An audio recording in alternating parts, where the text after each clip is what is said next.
I'm Dan Snow. Welcome to Voices of the First World War. In the years leading up to the centenary of the war, the last of those who actually experienced it passed away. But the Imperial War Museums and the BBC had recorded interviews with many veterans to try to capture what it was like to actually be there. This series listens to those stories. We were having tea, the four of us, and my major was called to the telephone, and he went over, picked it up and spoke to the colonel and came back to us and said, the Germans have today attacked on the wide front up at Ypres using poison gas. We heard this sizzling, I mean, you could hear this damn stuff coming out. And then saw this awful cloud coming over, greenish yellow cloud. They'd somehow got these muzzles practically right on top of the trench. The first major use of gas as a weapon of war on the Western Front was at dusk on the 22nd of April 1915. It was the start of the Second Battle of Ypres. Even though it was against the Geneva Convention, it was an attempt to break through the trench-bound stalemate that had gripped the Western Front since the previous autumn. In one sense, it was a stunning success. French colonial troops from North Africa panicked and fled. The Germans had not been expecting this, though, and they were unable to exploit this gap in the Allied lines. It was the dawn of the era of chemical warfare. Yes, we saw this green cloud coming toward us, just rolling slowly along the ground, and behind it a grey mass of Germans in grey uniforms and some kind of respirator. They look grotesque, and their cylinders are dispelling this gas in front of them. Private W. Underwood of the 1st Canadian Division was with the reserve battalions who moved forward to try and close the gap vacated by the French.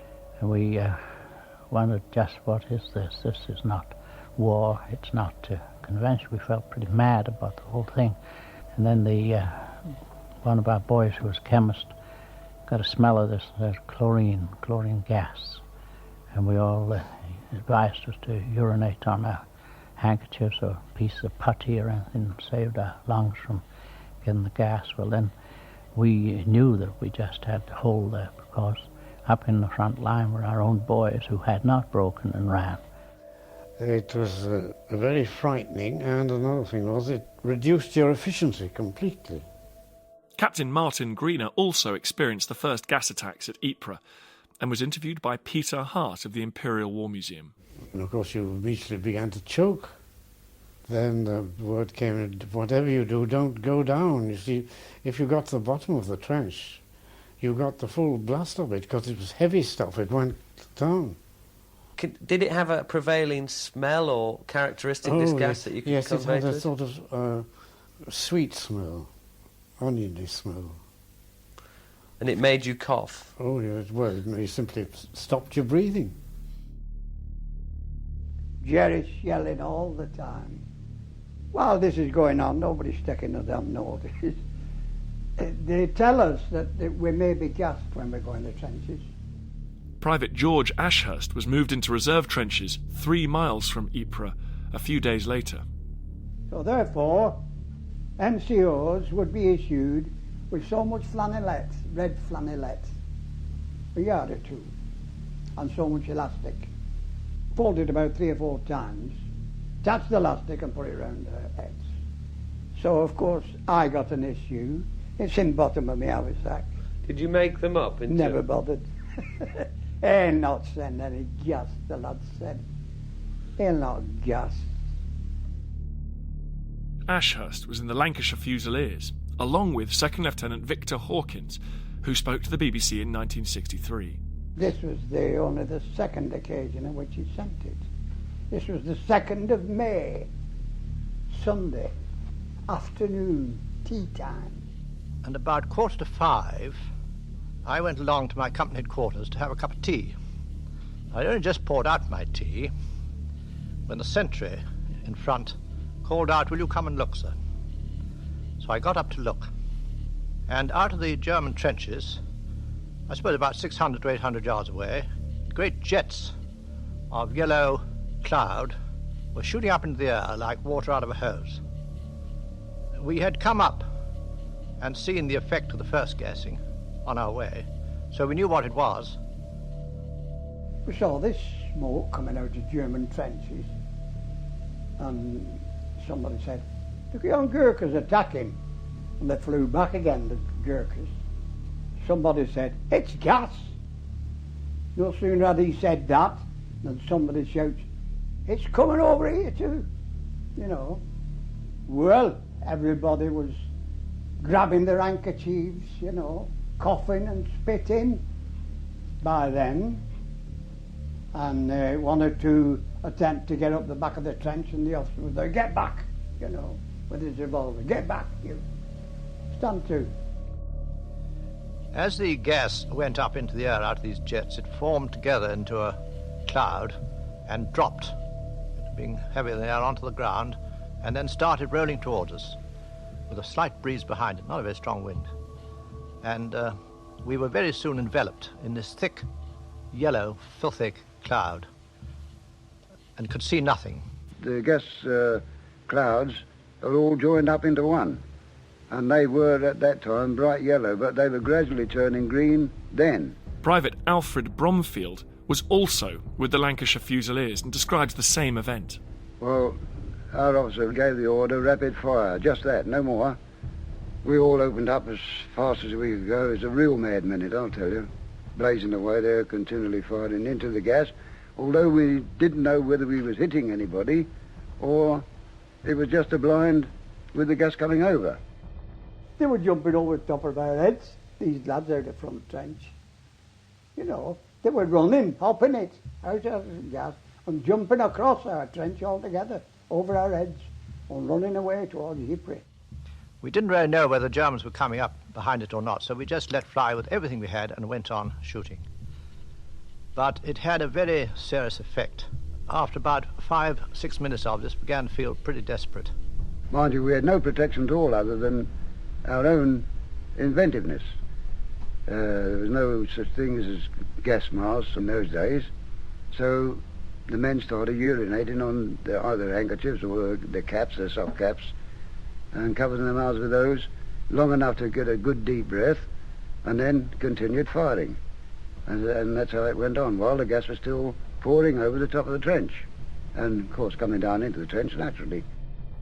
Not all of the Lancashire Fusiliers waited for the gas to swamp them. I jumped up out of the back of the trench, and I upped it, same as everybody else. He was scattering the place with machine gun bullets and shelling like hell, shrapnel. There was two with me, 2 men hung on to me sort of thing. There was 3 together, running away, you know. Among those who stuck it out in the front line was Private Lynn. The first thing I remember was a man called Jackie Lynn, who was a machine gunner with us, getting his gun and putting it up on top of the parapet and getting up behind it without putting his so-called gas mask on. He was over the ridge, and I never saw over that ridge, because Jackie Lynn was on that ridge there in front of us. Jackie Lynn was there with his machine gun. And anyway, we stopped Jerry. He must have been coming over, because when we looked out over the open ground again, there was quite a number of them lying out there. Some of them wriggling about, they've been wounded, and quite a number, of course, dead. But I think the greatest havoc was caused by one of our machine gunners, Jackie Lynn. He was out to the right of our lines in a position where he could enfilade the whole ground in front of the German trenches. And he'd worked his machine gun the whole time, on his own, because his number 2 and 3 had already conked out with the gas. And he was firing there on his own, and they had to drag him away from that gun, pull him away from it. And, of course, when they got him back, he lasted about 3 days, and he died poison gas. But he got the VC for what he did. Did you hear what he'd done? Oh, yes. But whether he actually had, I don't know properly, whether he actually had, because I never bothered, neither did the lads. We were away towards Papa Rangers, with these bullets flying about us and shrapnel shells coming down on us. You never knew when you were going to get it. I suppose we were in that gas cloud about 15 minutes altogether. And then quite suddenly, one got a breath of fresh air, and it was the most marvellous feeling. And one fairly sucked it in. And it was just at that moment that I turned round and I saw Jackie Lynn. He'd kept his gun going right the way through, and he was carried past me in the ditch behind me on a stretcher, blue in the face, dying. Of course we're passing all sorts, we got into Ypres. And Frenchmen were dashing out, giving us salt and water, but we couldn't swallow it, it was no use. It made no difference, it wouldn't go down our necks. We couldn't drink it. Were you in a panic? Well, we were frightened of the gas, of course, because we kept spitting it out and it was coming up our throats. The yellow stuff, you know, yellow-green it was. I've never seen a chap blue like that, but they were all blue. All these men who died of this gas burning weren't blue in the face. The effect of this gas was to form a sort of foamy liquid in one's lungs, and more or less in time drown one, if you were unlucky. Because a lot of the men died pretty quickly from this beastly foam coming up from their lungs. And out of 250 men we started with at 5 o'clock, we were very soon down to about 40 or 50 men. Some were dead, some were dying, and the others were on the ground. Me and these other two kept going to get away from this gas as far as we could. Do you think people could see that you'd been gassed? Oh, yes. Oh, yes. They could see by our eyes and our face. And it was oozing. On the side of your mouth, it was oozing out. Froth was still hanging all about your mouth, you know. And we were panting and gasping, you know, for breath.